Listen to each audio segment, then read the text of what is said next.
So, good day everyone. So, karon mag-discuss ko sa akong Lab 9 which is PHP and database, MySQL. First step, mag-install ta og XAMPP. After ma-install ang XAMPP, i-open nato ang control panel. Make sure nga running ang Apache o MySQL kay mao ni sila ang mag-support sa atong PHP o database. So, next is mag-create og folder sa htdocs. In my case, ang folder name nato kay lab9. So, diri ibutang tanan PHP files nato para sa laboratory 9. Part 1, database creation. So, sunod, mag-open ta og PHP my admin by typing localhost PHP my admin sa browser. So, diri from there, mag-create ta og database. In my case, ang database name kay labdb // PHP, and after creating the database, mo adto ko sa SQL tab o mag-run og query para mag-create og student table.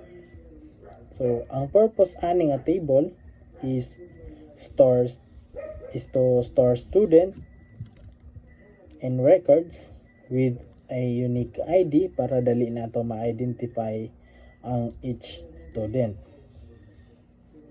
So, then, nag-insert po ta og sample records para naatay mga data nga ma-display o ma-test ang system. So, by this point, okay na ang database o naa na siya sulod.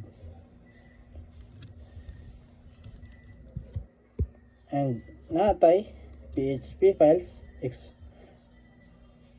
sa part 2. So, diri is naatay dbconnect.php. So, nag-create ko og dbconnect.php.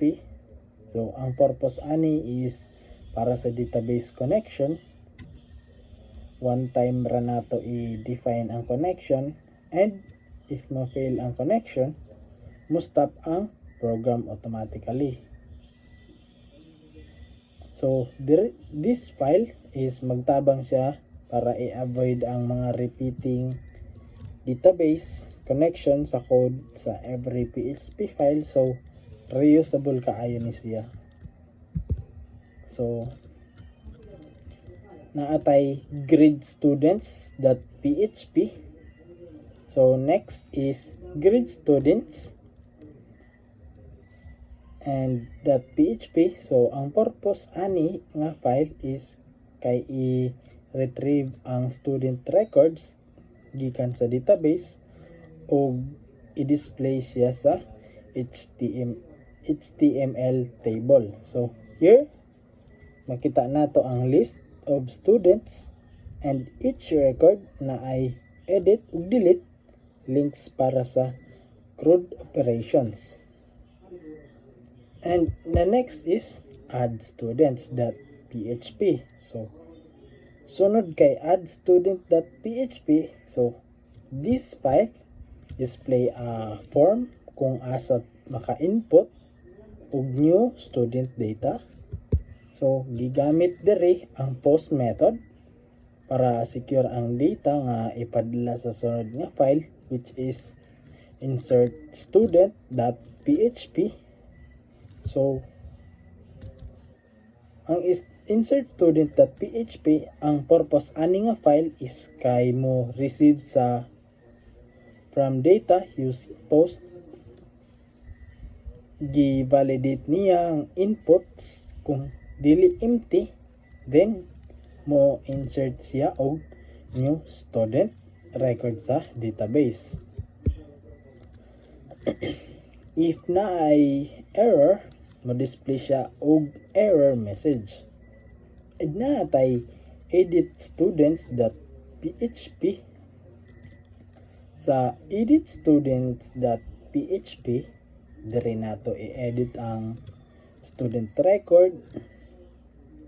Also, gi-retrieve ang ipang-retrieve na ang mga specific student data using student ID from the URL or get method. So, then, ang form fields kay autofill gamit. So, ang existing data para sayo na edit sa user na atay update student.php. So, kani nga file kay mo receive siya sa mga updated na data gikan sa edit form. So, mo execute siya og update SQL query og mo save sa mga changes sa database. So, if successful, mo confirm siya nga update successful. So, also, naatay delete student.php. Sa delete student.php, gikuha ang student ID gamit ang get method, then gi-execute ang delete SQL query. So, this will permanently delete the student record from the database. Naapod tay input handling and security. So, karon about sa get and post methods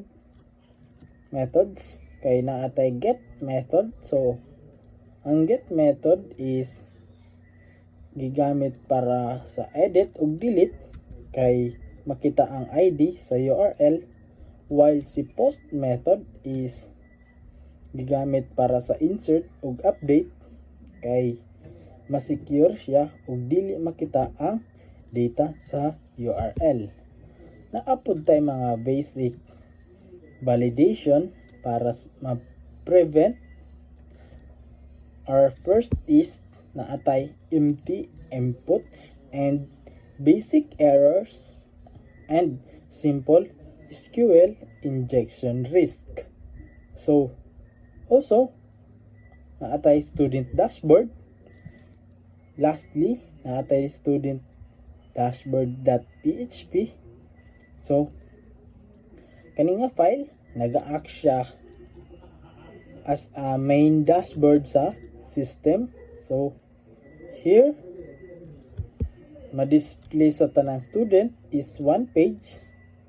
Ma-show ang total sa student count. Na ay search. Also, na siya search feature by student name. Also integrated na ang add, edit, and delete operation. So, diri na makita tanan CRUD functionalities working together. So, sa overall na demo nato sa CRUD, na atay create, read, update, ug delete using PHP and MySQL. So, maora to. Thank you.